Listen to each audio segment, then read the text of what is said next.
आज का क्वेश्चन है find duplicate rows in binary matrix. Question की स्टेटमेंट को समझते हैं। एक बाइनरी मैट्रिक्स गिवन है जिसके अंदर आर रोज है और सी कॉलम्स है, और या तो जीरो कंटेन करता है या तो वन कंटेन करता है। फिर आगे गिवन है जीरो बेस्ड इंडेक्सिंग गिवन है, और फाइंड करना है कि कोई रो अगर रिपीट हो रही है तो उसकी हमें इंडेक्स बतानी है। मतलब कि अगर पहली रो मतलब जीरो रो और फर्स्ट रो अगर सेम होती है तो जो नेक्स्ट वाली रो आ रही है उसको हमें रिटर्न करवाना है लिस्ट में स्टोर करवा के। जैसे यहाँ पे जीरो तो फर्स्ट दोनों सेम है, तो जो फर्स्ट वाली है वो रिपीट हो रही है, उस केस में फर्स्ट वाली को लिस्ट में पहले ऐड करना है फिर उसको रिटर्न करना है। इसके कंस्टेंट देख लेते हैं। आर और सी की वैल्यू 10 की पावर 3 तक रहेगी। मैट्रिक्स आई जे या तो जीरो होगा या तो वन होगा, ये चीज़ पहले से गिवन है। अब इसको समझ लेते हैं।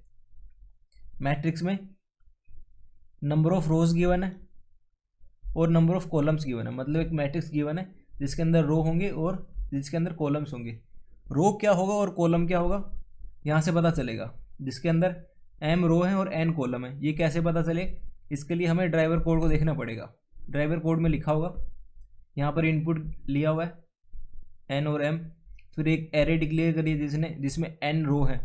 इस एरे में n रो है, यहाँ पर उल्टा गिवन है कि जो एरे ड्राइवर कोड है उसमें n है वो रो को रिप्रेजेंट कर रहा है, और जो m है वो कॉलम को रिप्रेजेंट कर रहा है।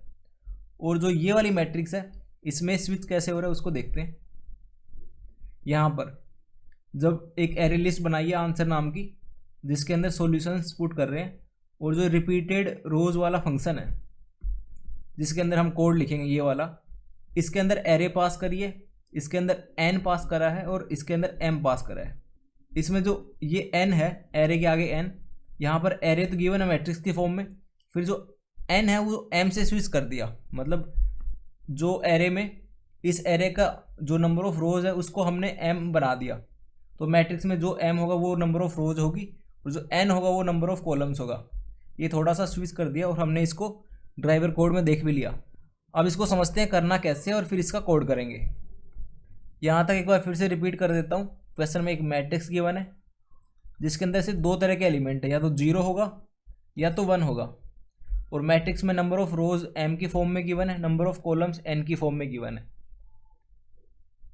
इस मैट्रिक्स में अगर रोज इस तरह से 1 0 1 0 1, फिर से 1 0 1 0 1, फिर 0 0 1 1 0 0 1 1 1 0 और फिर 0 0 1 1 0, ये एक मैट्रिक्स है जिसमें नंबर ऑफ रोज हैं 5 और नंबर ऑफ कॉलम्स भी 5 है। 5 बाई 5 की एक मैट्रिक्स है। इसमें ये वाली रो और ये वाली रो एग्जैक्टली सेम है, तो इस रो का जो भी इंडेक्स होगा, ये जीरोथ इंडेक्स, फर्स्ट, सेकंड, ये थर्ड, ये फोर्थ, तो एक लिस्ट में हम इस वाले इंडेक्स को पुट करेंगे। एक लिस्ट मान लेते हैं, 1 को पुट कर दिया, मतलब ये रिपीट हो रही है, इसको पुट कर दिया। फिर यहाँ पर चले, यहाँ देखा, फिर देखा कि ये वाली और ये वाली आपस में मैच कर रही है, मतलब 2 और 4 मैच हो रही हैं। इसका मतलब चौथी वो रिपीटेड आई है, तो लिस्ट में 4 को ऐड कर देंगे और इसी लिस्ट को हमें रिटर्न करना है। ये आज के क्वेश्चन की स्टेटमेंट है। और इसमें जो कंस्टेंट गिवन है n की वैल्यू और m की वैल्यू मैक्सिमम 10 की पावर 3 जा सकती है, और n इंटू एम करते हैं क्योंकि टोटल एलिमेंट इतने ही आएंगे मैट्रिक्स में, तो ये आएंगे 10 की पावर 3 इंटू 10 की पावर 3, मतलब कि 10 की पावर 6। तो इस क्वेश्चन को हमें 10 की पावर 8 ऑपरेशंस पर सेकंड से पहले रोकना है, LCA TLE दे देगा।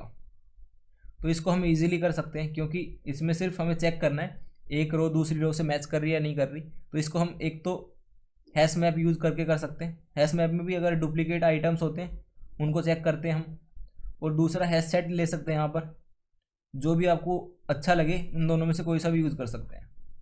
अब समझते हैं इस क्वेश्चन को अप्रोच कैसे करना है। अप्रोच काफ़ी सिंपल है इसकी। हमें इसमें डुप्लीकेसी फाइंड करनी है। अगर कोई रिपीट हो रहा है या फिर डुप्लीकेट है, बस उसको फाइंड करना है। उसके लिए हम हैश सेट का यूज़ करते हैं।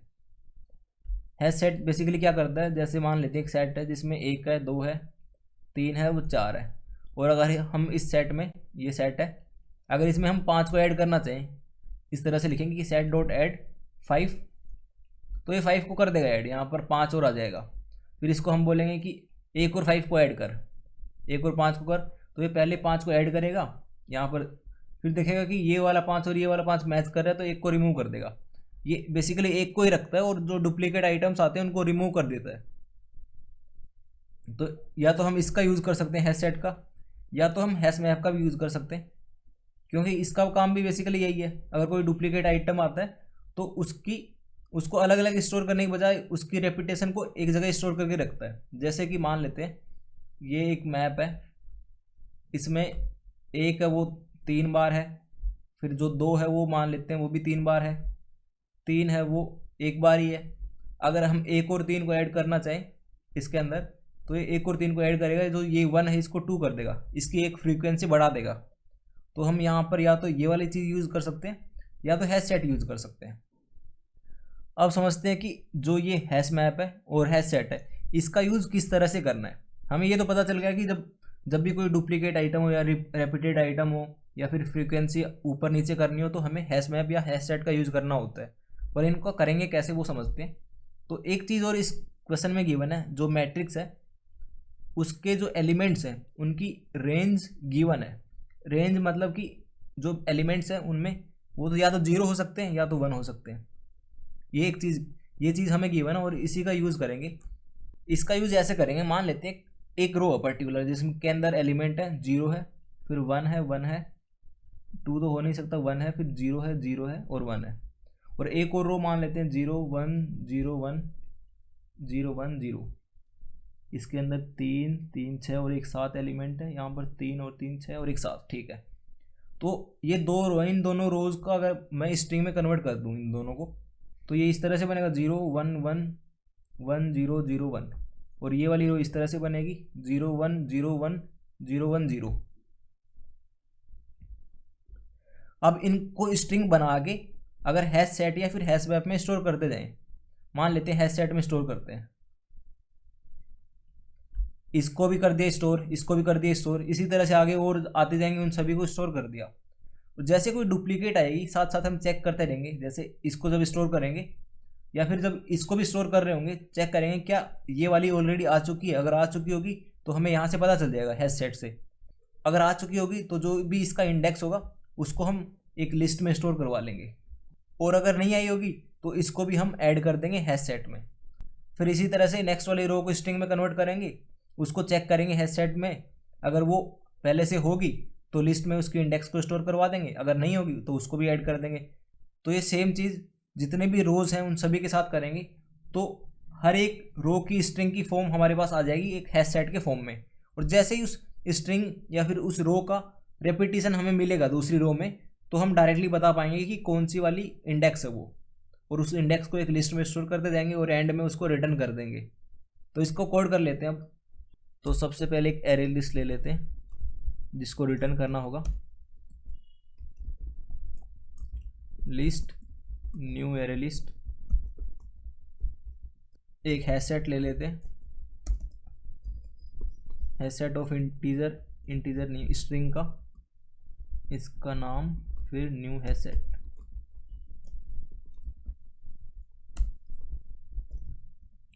अब लूप लगाते हैं for int i equal to 0 i less than row. यहाँ पर रो वाइज चलेंगे, मतलब एक पर्टिकुलर रो को हमें स्ट्रिंग बनाना है। तो यहाँ पर रो रिप्रेजेंट कर रहा है एम आई प्लस प्लस, फिर एक स्ट्रिंग बनाएंगे। तो जावा में जो स्ट्रिंग होती है वो इम्यूटेबल होती है, तो स्ट्रिंग बिल्डर लेंगे, न्यू स्ट्रिंग बिल्डर।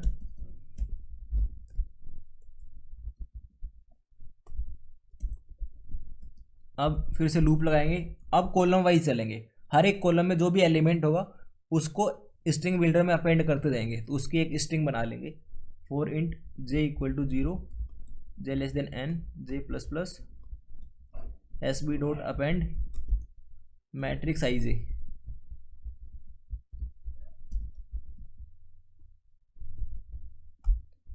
अब बाहर आके चेक करना है, चेक ये करना है कि अगर सेट कंटेन करता है, इफ जो है सेट अगर वो पहले से कंटेन करता है, contains s b dot to string, अगर ये चीज़ कंटेन करता है उस केस में लिस्ट में ऐड करना है उस वाली रो की इंडेक्स। वो इंडेक्स आई पे होगा क्योंकि इसमें एक पर्टिकुलर रो में हम जितने भी एलिमेंट्स हैं उनकी स्ट्रिंग बना रहे हैं। तो अगर वो रिपीट हो रही है तो उसी रेपिटेशन वाली इंडेक्स को ही हमें लिस्ट में स्टोर करवाना है। अगर रेपिटेशन नहीं हो रही है उस केस में एल्स में आएगा सेट डॉट ऐड वो वाली रो, तो एस बी को स्ट्रिंग में कन्वर्ट करके इसमें ऐड कर दिया, और फिर एंड में बाहर आके रिटर्न करना होगा लिस्ट को। इसको रन करके देखते हैं।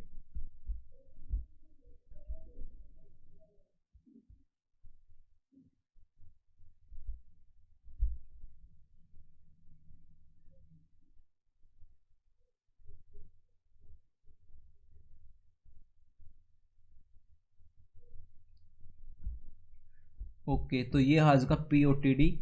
इसकी जो टाइम कॉम्प्लेक्सिटी है वो n/m है, क्योंकि जो फोर लूप है, दो फोर लूप है, नेस्टेड फोर लूप है। एक को i 0 से लेके m तक चला रहे हैं, रोज में चला रहे हैं, और दूसरे को कॉलम्स में चला रहे हैं, और जो टोटल नंबर ऑफ एलिमेंट्स है वो n/m है। तो इसकी टाइम कॉम्प्लेक्सिटी भी n/m ही है, number of rose into number of column. और इसकी स्पेस कॉम्प्लेक्सिटी भी r/c है, क्योंकि वर्स्ट केस में अगर कोई भी रो आपस में सिमिलर नहीं है, मतलब सेम नहीं है, अगर वो रिपीट नहीं हो रही, उस केस में सारी रोज़ को हमें स्टोर करवाना पड़ेगा। अगर सारी रोज़ को स्टोर करवाना पड़ रहा है तो r/c इसकी वर्स्ट टाइम स्पेस कॉम्प्लेक्सिटी भी जाएगी।